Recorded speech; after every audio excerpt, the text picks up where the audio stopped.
Hello, I'm Bill Van Hecke. Welcome to a special presentation of Designing Graceful, Gracious Interfaces for iPad, in which I am a disembodied voice. I'm here from the Omni Group. We're a Mac and iOS developer in Seattle. We've been making macOS 10 apps since before there was a macOS 10. That is, back in the Next Step days. On day one of the App Store, we had our first iPhone app shipping, OmniFocus for iPhone. And about 48 hours after the iPad was announced, we were committed to bringing all 5 of our main applications over to that platform. So what I'm getting at is that we really like Apple platforms. We have 3 of those iPad apps done so far. We have 2 more on the way. The next one is Omni Outliner, which is due out very soon. So Apple has given us a remarkable platform.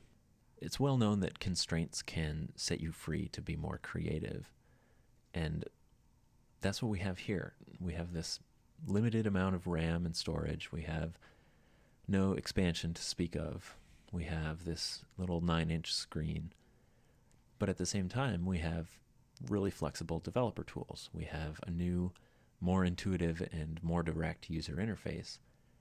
So developers have gotten really excited and made all sorts of cool things given this new set of constraints to work within.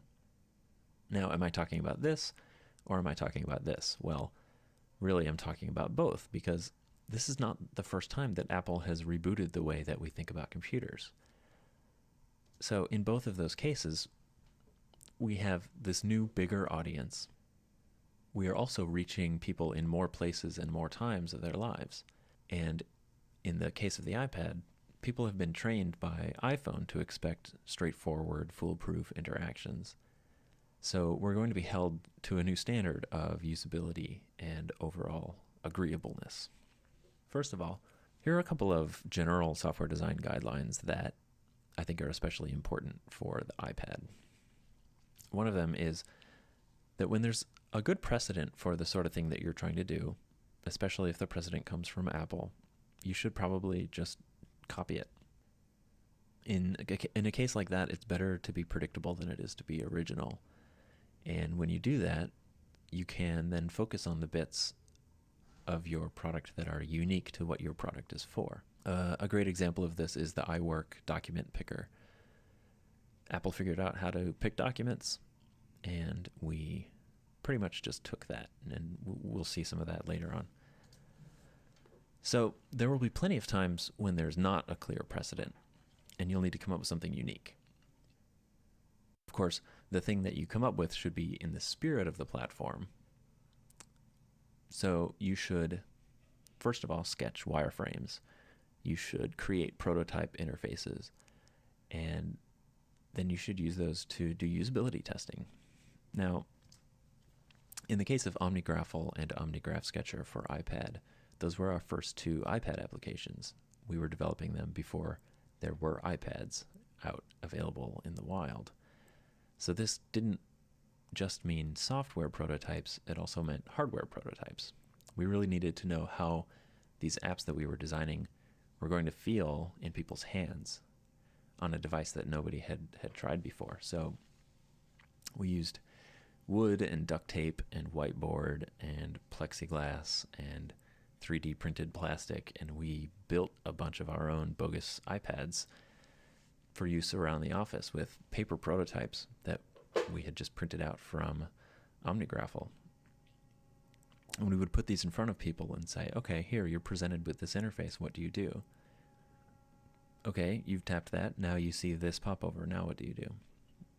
We get a pretty good feel of how an application was going to be in reality just by using these paper prototypes. Now, we still do paper prototyping to test out interface ideas, even now that we have real iPads that we could test on, because you can get such a quick idea of whether something is going to feel right without having to write any code. Also, once you do have working software, make sure you test it on the device, especially when it comes to touch-based interactions, timing, and feel, and things like that. You absolutely can't get a good sense of how something is going to feel by testing it out on the simulator. So anytime you come up with any interaction that differs from the most basic ones, please make sure that you do test it on the device with your actual hands. Now, in OmniFocus, which is our personal task management app, people need to navigate a big database of projects and tasks. And this is what it looks like on the Mac. And there are no precedents on how to navigate this sort of data from Apple. Nothing precisely like the sort of data that is in an OmniFocus document. So we had to figure out what we were going to do on the iPad to replicate this functionality. Now, we could have just ported this interface over to iPad directly. We could have just said, okay, well, we take exactly what's on the Mac and we put it on the iPad screen. That would have been a nightmare for everybody, because nothing would have made it clearer that we didn't understand iPad than to just take a Mac interface and paste it onto the iPad screen. So we spent a ton of time just experimenting with possibilities. And I'd like to show you a couple of those. Here are a couple of interface sketches from along the way. This is our very first wireframe of what the layout of OmniFocus for iPad might be like. It's a fairly naive iPhone-inspired interface. On iPhone, you have a list of items. You can tap one to navigate inside it. You get another list of items. You can tap one to navigate inside of that, and so on. So we thought, okay, we have more screen space now. Now we can smear the navigation out across 3 columns instead of 1 column. And of course, that was not the best use of what the iPad has to offer. Here's a bad idea too. We just put some navigation list on the left here, and we put our existing iPhone item editor on the right. This is super lazy, and I'm not sure why we ever thought that this might have been a great idea, but that was one step along the way. Here we are trying to reinvent outlines, or to replace outlines, really. And it didn't work, because as it turns out, there's a reason that outlines are still around. There are not really a lot of good ways to represent hierarchical lists of data other than using indentation and expanding and collapsing. Here we were trying to use some sort of depth-based Z-ordering way of showing hierarchy, and it got out of hand pretty quickly. Here's more or less what we ended up with. On the left, you have your pretty standard sidebar for navigation. On the right, you have your main content area. And this is a pretty standard layout for an iPad app, but we put a lot of our own variations on it. First, there is a pair of big, huge mashable buttons in the upper left. One of them is for creating a new inbox item, because we thought that was a very important thing to be able to do at any time when you're using this app, is to just quick drop an item in the inbox. And the other one is to access the inbox itself. Now, the content area has our own take on an outline. It's still an outline. It still uses indentation to show hierarchy, but when you get down to the leaf nodes, the white rows that represent individual actions, those are pushed all the way out to be full width, and we showed that they were contained within the projects, those gray rows, by using a more physical model of containment. And then you can see that the gray project rows are contained within the blue folder row. This layout has pretty sparse info density. We thought it was better to err on the side of readability, and scrolling is so much easier on iPad and on iOS than it used to be on the desktop. Really, the next screen full of information is just a drag away, just a flick away. So we can really spread that information out more and try to make it more readable and more approachable, rather than trying to cram as much onto the screen as possible. The same is true on the desktop these days, with scroll wheels and gestural scrolling available almost everywhere. It's really not that important to try to try to squeeze as much, to try to squeeze as many items on the screen as possible anymore. You'll also notice that the content area is not pushed all the way out to the edges. There's a bit of a buffer around those rows on the right. We did this to make the objects over there feel more discrete and feel more movable, like they're sliding around on some sort of surface. And I think that really helps to emphasize the containment that is represented by the project rows containing the action rows inside of them and the folder containing the projects. Here's another thing about guidelines. The Apple Human Interface Guidelines are they're a very useful resource, but I have a little story about when we were at Apple's Worldwide Developers Conference a few years back, and I believe it was OmniFocus for iPhone that we brought to their user interface design lab, where an Apple employee will graciously sit down with you and scrutinize your design with you and give you advice. And of course, we had never made an iPhone app before. It was a very new thing. And we had a lot of questions. We had a lot of concerns. And I found myself saying repeatedly things like, well, over here, we're thinking about doing this, but the HIG says not to do that. Or over here, we were thinking about doing this other thing, but then based on what the HIG says, we made another decision. And eventually the Apple employee stopped me and said, why do you keep going on about the HIG? The HIG is for people who don't know what they're doing. You guys are the Omni group. You shouldn't need to refer to it that much.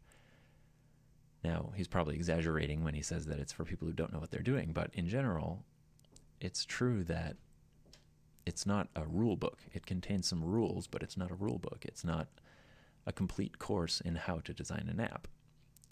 It really is just guidelines. So, especially if you know what you're doing, don't let the HIG give you the haunting worry that you're breaking some rule. You should read it, but you don't need to treat it as a rule book. Okay. Here are 12 things that we learned about designing iPad apps. Lesson number 1 that we learned is to brutally massacre features. Or, as the writing advice goes, kill your darlings. Especially for our version 1.0 apps, our final decision on whether to include a feature pretty much always came down to, is this app still useful to the average person without this feature? And if the answer was yes, then we would let it go, for now at least. Because when you kill features, first of all, you simplify your UI, of course. This makes the app easier to understand, easier to learn for a new user. And of course, it also makes the development process more manageable for you. You can keep your development resources focused.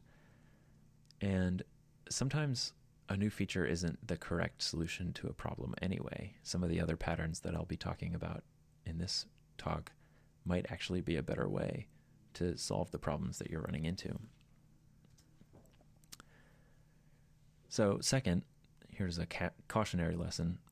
Here are 2 wrong ways to design an iPad app. One way is to just take an iPhone app, and here's an iPhone app, for instance. This is one that I use. And do this to it. Just push it out to fill the iPad screen edges. Now, this doesn't make your app terrible, but it certainly won't be received as life-changingly brilliant either. Now, this app is still useful. I actually use this app. This is good, but it doesn't really make full use of what the iPad has to offer. And we actually briefly considered doing this for OmniFocus. When iPad first came out, we were working on OmniGraphical and OmniGraph Sketcher. We knew that we wanted those to be the first 2 apps to come out on iPad, and so we thought, well, people are going to want something to use on their iPads while we're working on a dedicated version of OmniFocus for iPad. So we thought, well, they could use the iPhone app just zoomed up, pixel doubled on the iPad screen, but wouldn't it be slightly more pleasant to at least just take the iPhone app and push it out to fill the edges of the screen and make it work exactly the same as the iPhone app, except with more space? But we didn't do that. We consciously decided that that would have sent a pretty clear message that we didn't understand what iPad was about, that we didn't understand that iPad is not just a giant iPhone. And really, I believe that it's better to ship the right thing later on than a only slightly wrong thing now. A second way to wrongly design an iPad app is to just take an iPhone app and fill up all that extra space with more stuff. You end up with this. And we had to work pretty hard to resist the temptation to fill up the screen with controls, because on iPhone, you don't have a lot of space. You've got about you have room for 5 buttons on the bottom, and you have room for a couple of buttons up in the navigation bar. And that's about it. Now you're out of space for buttons. And so we really had to trim our interface down and really simplify things for the phone. So when you're given the real estate of the iPad screen, it feels so luxurious, and you just want to stretch out and fill that with buttons and features. But every time the solution to a problem seemed to be just add a button for it, we got really suspicious of ourselves, and we thought, well, first of all, that button is going to show up in all of our screenshots on the App Store. Before a person even buys our app, they're going to see that it's more complex. And then if they do buy it, then they're even worse. They're going to be seeing that button for hours and hours of their lives every time that they're using your app. It's adding noise while they're trying to learn. It's making the app seem more complex than it needs to be. And in general, it's distracting them from what they're doing every time they're not using that button. So we try to think about whether there's another way to get what we're going for rather than just adding some control to the screen for it. Could we, for instance, hide buttons behind some logically grouped menus? Popovers are great. They make it very easy for you to take some less commonly used stuff and hide it behind another tab or two so that it's not always visible on the screen. Or does it only make sense in a certain mode anyway? On iOS, things get hidden rather than disabled. We're so used to, on the desktop, things getting disabled, and you can always see, here are the 12 things that you could maybe do if the circumstances were right, but you can't do them right now, so they're grayed out. On iOS, that doesn't happen so much. Instead, things get completely hidden away, so you only see exactly what's relevant right now. So a lot of times we were able to just hide controls away until they actually made sense. Another question we asked is whether the control that we wanted to add operates on a selected object.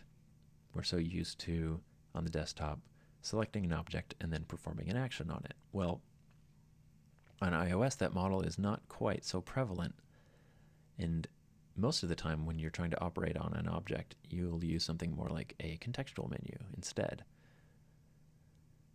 So the best thing you can do is actually to choose some sort of sensible default and get rid of the control entirely. And in a lot of cases, that's what we did. We found that we were able to get rid of some controls that were not absolutely necessary. So in OmniFocus, we were actually able to get rid of selection entirely because we realized anything that operated on an individual object in a list, we could get with a contextual menu. And everything else we could get by single tapping an item to inspect it and editing its details. We didn't lose any of the functionality we wanted, and yet we were able to get rid of selection entirely. Now, here's a way to avoid the cognitive overload of that space shuttle cockpit situation. Progressive disclosure. This is a really important concept in user experience design already. And I don't know if it was coined by this book, but the book Universal Principles of Design is an excellent book that contains, I believe, 100 of these patterns. And progressive disclosure is an important one. Here's what it means. Well, first, here's an example of it not really in use. This is the OmniFocus for iPhone item details screen, and there are 22 controls on this screen, and you have to scroll to get at all of them. That's why the screenshot is broken up into two pieces. And of course, the first instinct when we had iPad in front of us was, well, great, you won't have to scroll to get at all 22 of these controls on iPad. We've got all this extra screen real estate. Now you don't have to scroll. Great, everything's right in front of you. It'll be so much easier. You can just see everything at once. Of course, that's not really true. Okay, super lazy design time. You take the thing that was on the iPhone and you stick it in a window on the iPad. And turns out you actually do have to lay it out in 2 dimensions like this, just like I had to break up that screenshot, because you have to accommodate both orientations of the screen. You have to take the keyboard into account. So you lay the things out in 2 dimensions like this, and you find that your eye and your brain bear the burden of that. Your eye kind of has to go down one column and then over to the next column and then down, and try to find the control that you're looking for among all of the many controls that are there. Or more realistically, your eye probably bounces all over the whole panel looking for the control that you want. And this is not ideal. Instead, we did something kind of crazy. Here's a list of stuff in OmniFocus for iPad. You tap one, and here's your item editor. The crazy thing is, we actually ended up putting fewer controls on the screen at once, even given the much bigger screen size. You can get up to 7 controls at a time in this design, depending on how you count. And we segregated all those controls into tabs. So the rest of the screen dims out so that you're not distracted by the stuff in back so much. And you're presented with this panel where you can choose from a short list of tabs, 4 tabs, followed by a short list of controls, up to 7. And this is so much better than getting lost in one big, huge list. Sure, things are hidden behind an extra tab, but they're divided into understandable chunks, and they're progressively disclosed, meaning you need to take a step to reveal the thing that you're looking for. And having to take that extra step actually simplifies things for your brain. Also, these tabs are organized by meaning, not by supposed commonality of use, because commonality of use is a matter of opinion. We thought at first that we could just put the most common stuff on the first tab, put the slightly less common stuff on the next tab, and so on, but it became pretty obvious that depending on your workflow in OmniFocus, you might consider different controls common than I do. So instead, we needed to divide them up by some logical grouping. So we have a dates tab, we have a notes tab, we have an attachments tab, and so on. Here's another example.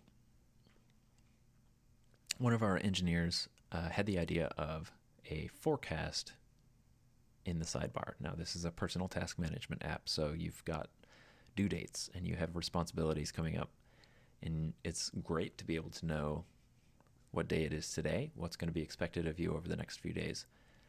And so on the top here, you can see his initial implementation of it, just a quick implementation of putting a little forecast in the sidebar that says, you have 238 overdue items. You have 9 items due on Thursday. And then below that, you can see my initial stab at trying to come up with a reasonable design for it that could keep it fairly clean. But as useful as this is to be able to see at a glance, it would be distracting to somebody who was not looking for that sort of information. Maybe you're actually looking for the contexts item that's just above it or the completed item that's just below it. And every single time you have to see these 5 badges notifying you of something that you didn't ask for. So what we did instead of putting that in the sidebar is we still gave this forecast thing its own sidebar item, but all it has is a single badge. If you're interested in date-based information, you can tap that, And now the entire content area fills up with date-oriented information. Once we know that you're interested in dates, then we give you this very rich way of looking at date-based information rather than just constantly showing you this kind of rich display of it. And this ended up being one of the most popular features of OmniFocus for iPad, and we are in the process of bringing this over to the other platforms because this turned out to be just a very handy way of seeing date information about your tasks. Now, it is tempting to count taps, especially when you're using progressive disclosure, as I just mentioned, because the more you hide stuff behind extra taps, the more you feel like you're having to tap a lot to get at whatever you want to do. And especially when the iPhone was first announced, before anybody had much of a chance to use it, it seemed like it would get so tedious because everything on the iPhone takes so many taps. You have to tap to navigate inside something, you have to tap to navigate inside another thing, and then you have to finally tap around a couple times to get at the thing that you're actually looking for. Tap, tap, tap, tap, tap, tap, tap. But we were thinking like mouse users when we thought that way. We thought that would be a lot of clicks to require somebody. But as it turns out, taps are cognitively much cheaper than mousing. You're not shoving this huge plastic thing around on the desk to move this little flea on the screen that supposedly represents your hand moving on the desk to satisfy some kind of abstraction of input.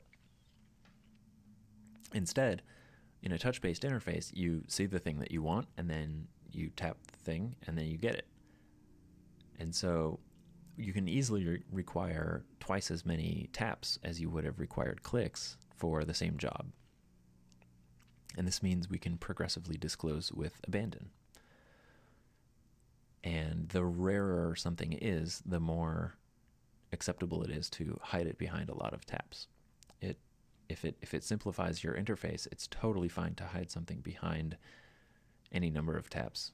If it's something that somebody's going to see approximately 0 times in their entire career of using your app, sure, hide it away behind some menu, behind some thing at the bottom of some long list of settings, if that's going to make your interface simpler. Of course, if it really isn't important, then consider getting rid of it entirely. But if it's going to be very important to a few people, make it discoverable, but don't worry too much about how many taps it takes to get to it. The steering wheel zone. The taps are especially cheap here in the steering wheel zone. Where is that? Well, when you're holding the iPad, especially when you're holding it with 2 hands, your thumbs can easily reach these areas on the sides of the screen without letting go of the iPad and with minimal hiding of content on the screen. So we put as much of our interface Chrome as possible out on these edges.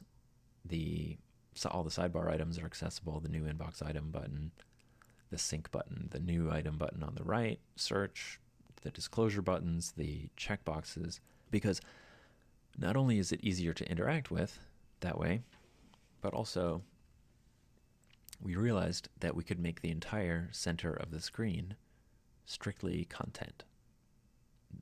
This whole pink area in the middle here is free of our UI furniture. It's this 600 by 680 pixel area that is just for your stuff, which is what the app is supposedly about. This is an app that's supposed to be about your projects and your tasks. So this is awesome that we were able to just give you the middle of the screen and say, you know what, everything in here is yours. There's none of our administrative cruft getting in the way here. Okay, simple taps. Multi-touch is awesome. We get all sorts of these intuitive, tactile, fun gestures for manipulating stuff on the screen. But not really. We don't really get that many gestures. Because we pretty quickly realized while we were designing for iPad that we shouldn't require multiple fingers or rapid successions of taps for anything important, because the user is often holding their iPad in a way that would make these a pain. Researchers at Brown University call this the sandwich problem. You should be able to eat a sandwich while you're using an app on your iPad. And you should still be able to do everything that the app can do with one hand. Also, you shouldn't be required to learn a lot of complicated gestures, because just like keyboard shortcuts on the desktop, they're not obvious. And they're not easy to perform. So it turns out that you can only really count on a few gestures to be discoverable and usable. And they are roughly in this order: tap, drag or swipe, touch and hold, double tap, pinch or unpinch, and rotate. These are actually Apple's main existing multi-touch gestures from the iPhone. We didn't really gain any on iPad as we thought we might. And these were kindly documented by commercials for iPad and iPhone. Apple pretty cleverly not just showed off how cool their products are by showing people using them in the commercials, they also gave people a little primer on how the gestures worked. People saw the pinching and the rotating and everything, and they already knew how to use those when they first picked up the device.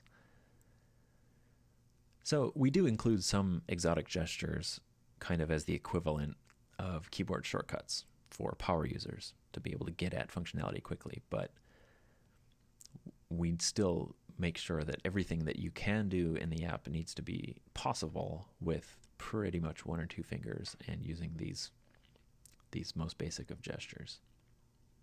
And really, even these most basic of gestures can be unreliable, which brings us to friendly taps. Here is a checkbox in OmniFocus for iPad. It's in the process of being tapped.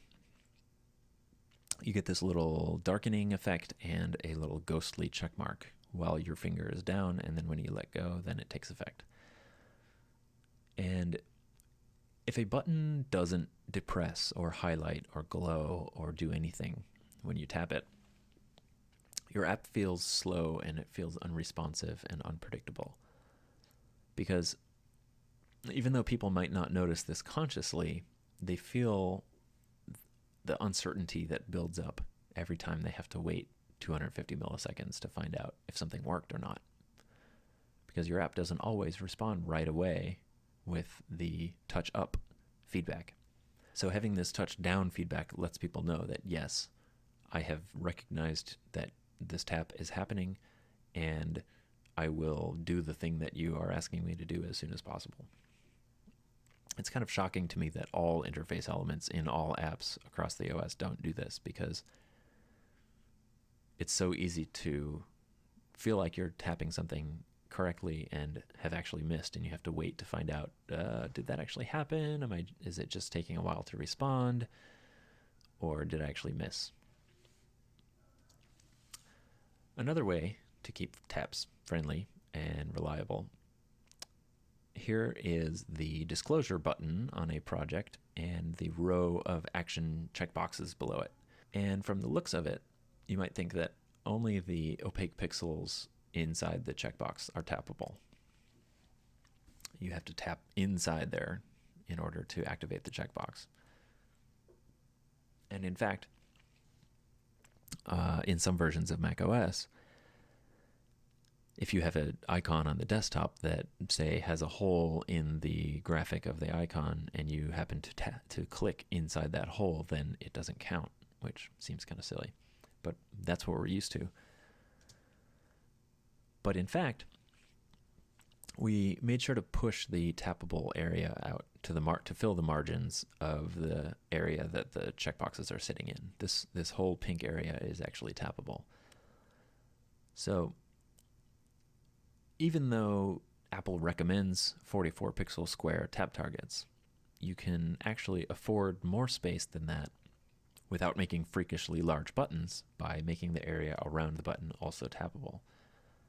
You can also make buttons that look small if that fits better with the aesthetic balance, the visual design.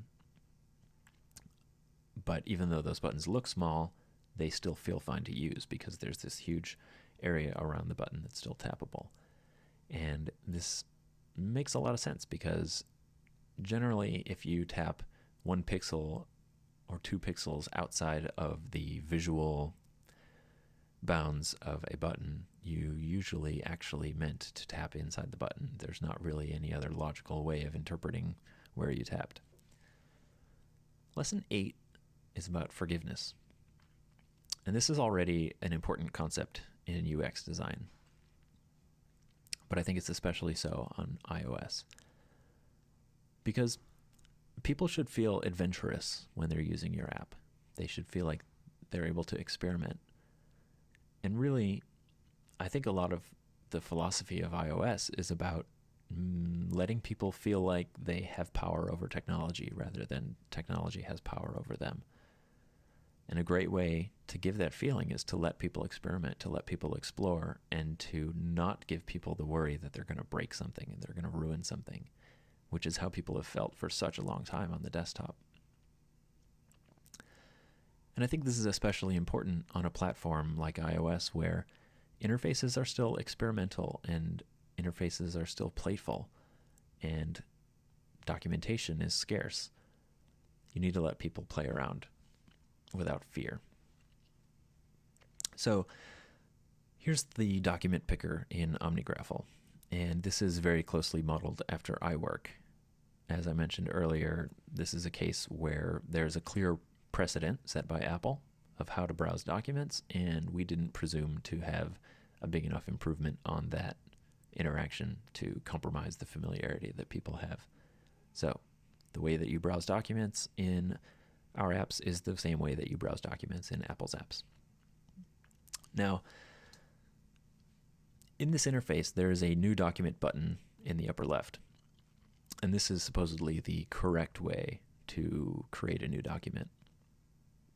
But you might not see it, or you might have forgotten about it, or for whatever reason, you might not tap the new document button, or you might not see the new document button when you want to make a new document. And instead, you might hit that middle button below the document, which is supposedly the duplicate document button. It's got a little plus and a pair of little rectangles that look like documents. So you could construe that as being new document. Now, if you do that, you might expect it to just duplicate your document and you realize, oh, I hit the wrong button. But in fact, what you get is this. And I'm going to zoom up on this because this is my favorite thing in all of iPad interfaces. You get a tiny little popover with 2 commands in it, new document or duplicate document. And this seems redundant because, well, there's already a new document button. It's up in the corner. That's the correct way to do it. Why didn't you tap that? And this seems kludgy at first because not only is it redundant, but now it requires another tap for you to duplicate document when you shouldn't need to make another tap to duplicate a document. You don't really need the new document button here if there's a correct, the real new document button up in the corner. But it requires almost no thought to go ahead and tap duplicate document if that's what you really wanted. But this interaction is so generous and so forgiving by saying, look, I know that you hit duplicate, but I was just wondering if you actually meant new document, because we could do that too if you want. To me, this is symbolic of the designer recognizing that their perfectly logical design, which makes perfect sense in their mind, might not be perfectly understood by the new user or the user in a hurry or the user who has other things on their mind right now. And it's okay to just say that you don't have to do something the way that was intended when the design was first thought up. Similarly, if you hit delete, you get a similar little popover with a single command in it, which is unheard of on the desktop. Could you even imagine a window that had nothing but a single button on it on the Mac? Of course not. You would expect a modal confirmation dialog that pops up and says, hey, are you sure that you want to delete this document? If you do so, then the document may be deleted. And then you have OK or cancel. Or you might have an expectation that you should undo it if that's not what you really meant. Instead, you get just a delete document button. And people understand that, okay, if that's what they really wanted, there's this almost free extra tap to go ahead and say, yes, that's what I wanted to do. Meanwhile, the entire rest of the screen is a cancel button. If you tap anywhere else, then this just goes away. This is such a cheap interaction for your brain to understand. This is a total win. It's so forgiving to say, if that's what you really wanted, go ahead and do that. If that's not what you wanted, tap anywhere else and everything is back to normal. Lesson 9 is about visible and invisible modes. I mentioned earlier that even the most basic gestures can be problematic. Because when you only have those few reliable gestures to count on, the possible meanings for each one of those can clash with each other. So we had a crisis about the basic drag gesture in OmniGraffle. OmniGraffle is a diagramming application. It's about putting shapes on a canvas and connecting them together with lines. So if you think about it, dragging on the canvas should obviously draw a shape. That's what the app is about. But if you already have a shape, then dragging on the canvas seems like it should obviously move that shape around. But we also want to offer multi-select, so if you drag on the canvas, it should obviously drag out a selection rectangle so that you can select multiple objects. But at the same time, if you're zoomed in, then it seems like a drag on the canvas should obviously pan around the document. So we had to devise a scheme where all of those different meanings for a drag could be true. First of all, we made an explicit mode switch for drawing. We made a visible mode. Here's how the app normally looks. You have a green toolbar at the top, and there is a draw button in the upper right-hand corner. If you tap the draw button, you enter draw mode. And the toolbar makes it super clear that you are in draw mode. It changes from that kind of turquoise green to a deep burgundy, almost the exact opposite hue. The text at the top explains that you can drag to make a shape. And while you're in this mode, all that you can do is pick a tool and draw. Drag on the canvas to draw something. There's no panning, there's no selecting, there's no editing, there's no anything except drawing. To do any of that stuff, you have to get out of drawing mode. And it seemed like this could be cumbersome because, well, there are a lot of things that you might want to do while you're drawing. But actually, tapping the done button to get out is so cheap. The tap is in the exact same place as where you tapped to get into draw mode. And it's just a quick poke up in the corner, and now you're out of draw mode and you can do things that are other than drawing. We could have made it possible to do other stuff in drawing mode. There's no reason we couldn't let you, say, select an object and open the inspector and change the style attributes. But pretty quickly when you make stuff like that possible, the modes get muddled up together. You could get deep into using the inspector to change the style of some object while you're in draw mode, and then all of a sudden you try to do some other interaction that is forbidden in draw mode. And it's because you've forgotten that you're in draw mode. This way, the way that it actually is, you get in, you draw what you need to draw, and then you get out, and you are never questioning whether you're in draw mode. So it's very clear now when a drag on the canvas should mean draw something and when it shouldn't. So that was one thing disambiguated.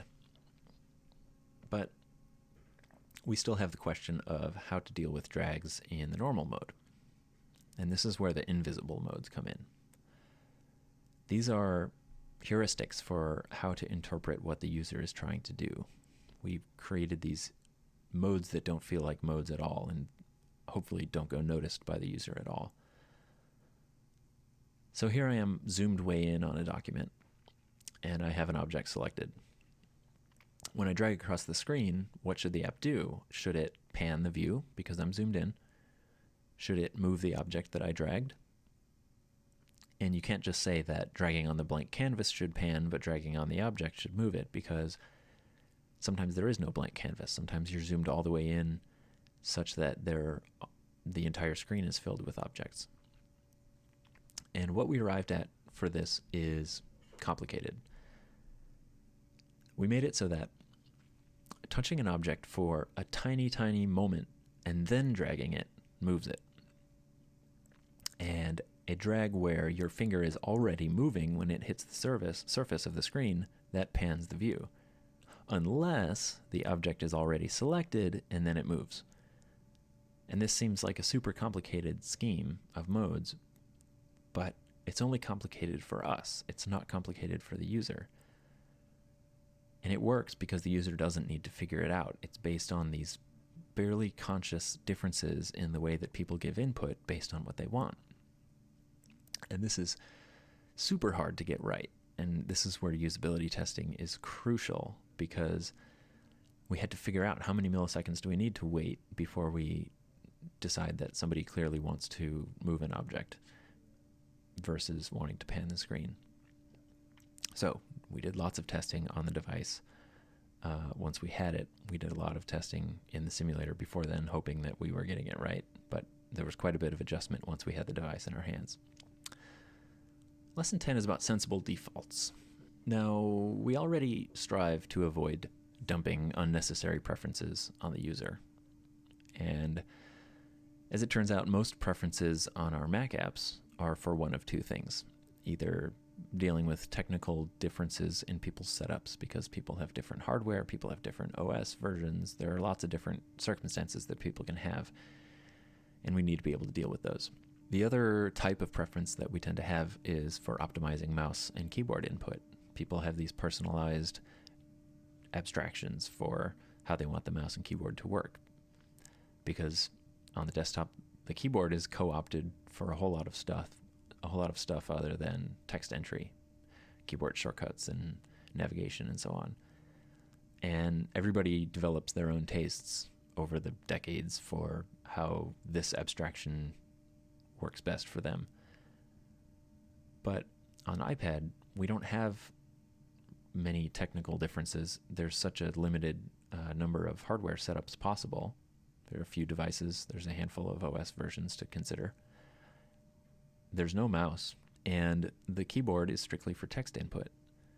So by the time we shipped OmniGraffle and OmniGraph Sketcher, I realized that we'd ended up with no preferences whatsoever. It just never occurred to us that we needed any. This is awesome. Every time we came to a point where we could have offered a preference one way or the other to solve something, we just chose the way that made the most sense and moved on. And we said, this is the way that it works. Sometimes we went back and forth on our choices, but we never dumped those choices on the user and said, here, you figure it out. Sometimes it's more thoughtful to ask a user to learn how your app works than to decide how it works. Another meaning for sensible defaults is that somebody should be able to jump in and create something excellent in your app without significant setup. iWork does this by providing lots of great professionally designed templates. In OmniGraph Sketcher, for instance, we needed to choose some good colors for when you import data sets. If you are importing data, you're not creating those lines and points yourself, so we needed to pick something to draw them with, some style. And we had seen the results of people having lots of power to style things, but not a lot of guidance in good ways of styling them. And really, not everyone is a designer or has the time to act like a designer. So we wanted to provide some nice color schemes for people to use, but we thought why should we only suggest color schemes when you're importing data? Why shouldn't we offer color schemes all the time when you're creating your own points and lines? So we built a bunch of palettes based on the work of famous artists and designers and said, here are some color schemes that will work well together and that you can count on these to create something fairly attractive. And this way, most people never have to visit the HSB and RGB slider panes. Those are still there for people who want to use them, but for the most part, you don't have to mess about with those sliders and end up with something that doesn't look that great anyway.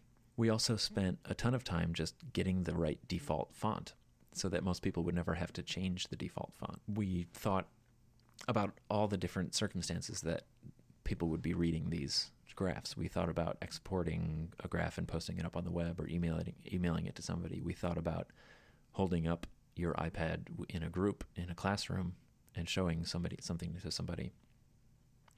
And in the past, we probably would have just chosen some inoffensive font and said, well, let them change it if they don't like it. But it turns out that let them change it if they don't like it is no longer an acceptable answer to questions like these.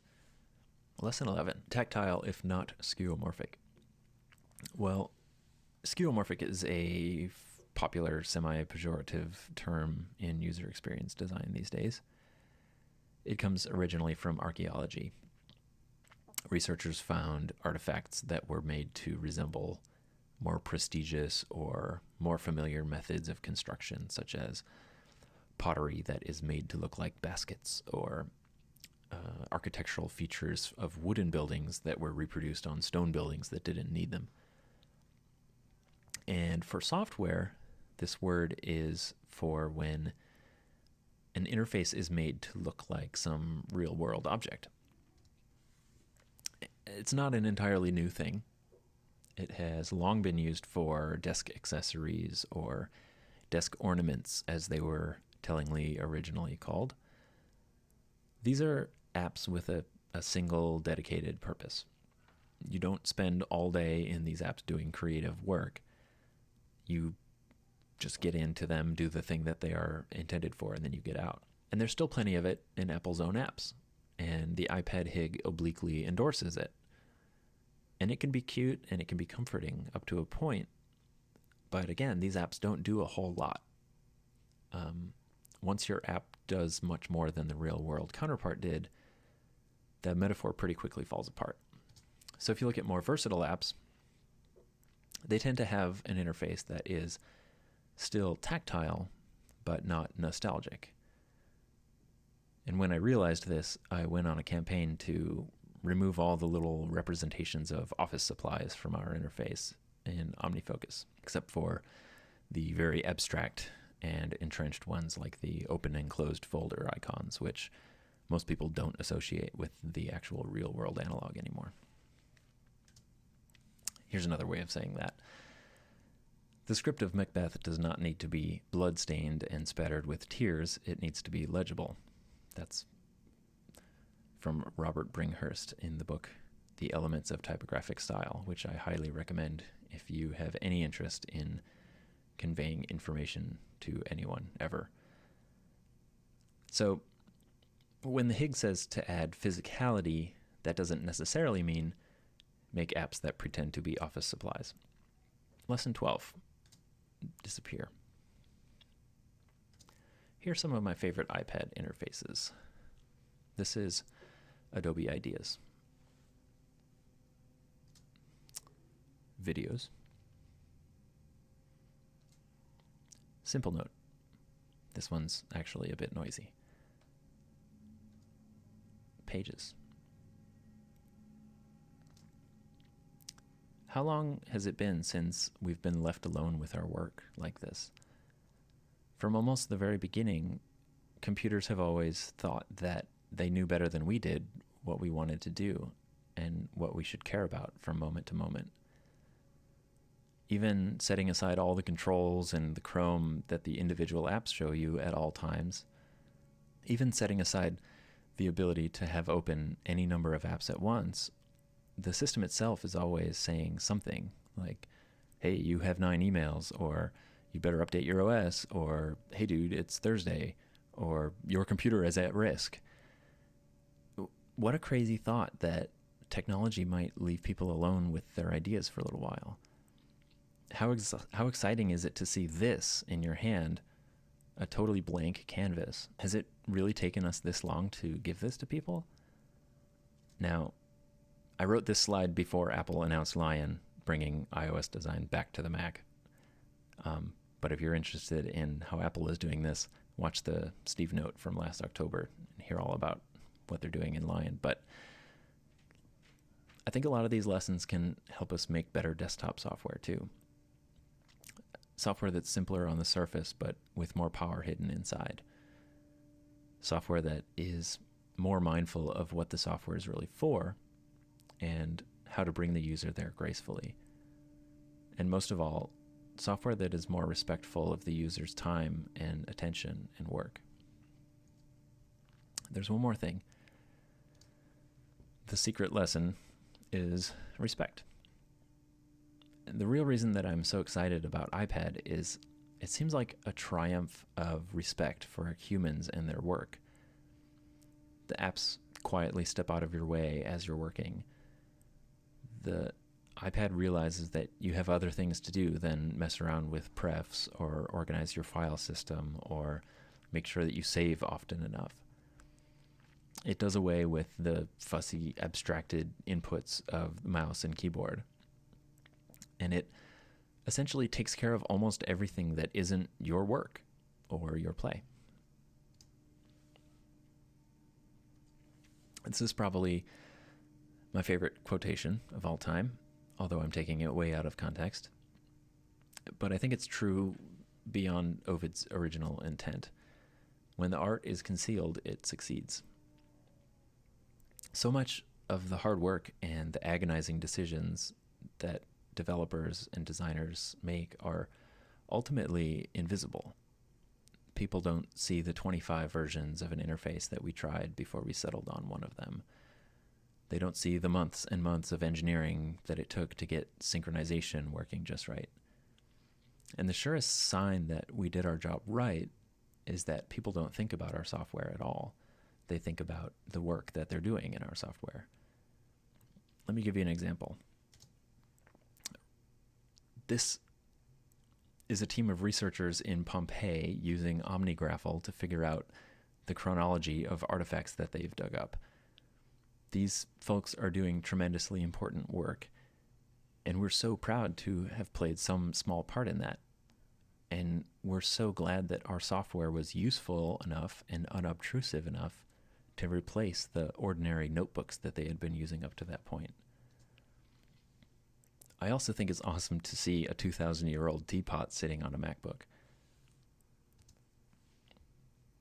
Here's another example. This is an email that we got from a customer. I am a brain cancer survivor. My short-term memory is basically shot. Thanks to OmniFocus, I have been able to resume my usual productivity. And he goes on to describe how he could keep pursuing his computer science degree because of something that we did. When you realize that software can have this effect on people's lives, it's easy to see why you should strive to respect the person using your software. These are people in the real world doing real work. Okay, what's real work? Well, here's the thought from Fraser Spears. He's a developer and educator and all-around knower of things. He says, the real work is not formatting the margins, finishing the PowerPoint slides, running the software update, or reinstalling the OS. The real work is teaching the child, healing the patient, selling the house, and organizing the party. So I hope that we can remember through all the wireframing and detail sweating and pixel nudging what the ultimate purpose of our software really is. Thank you.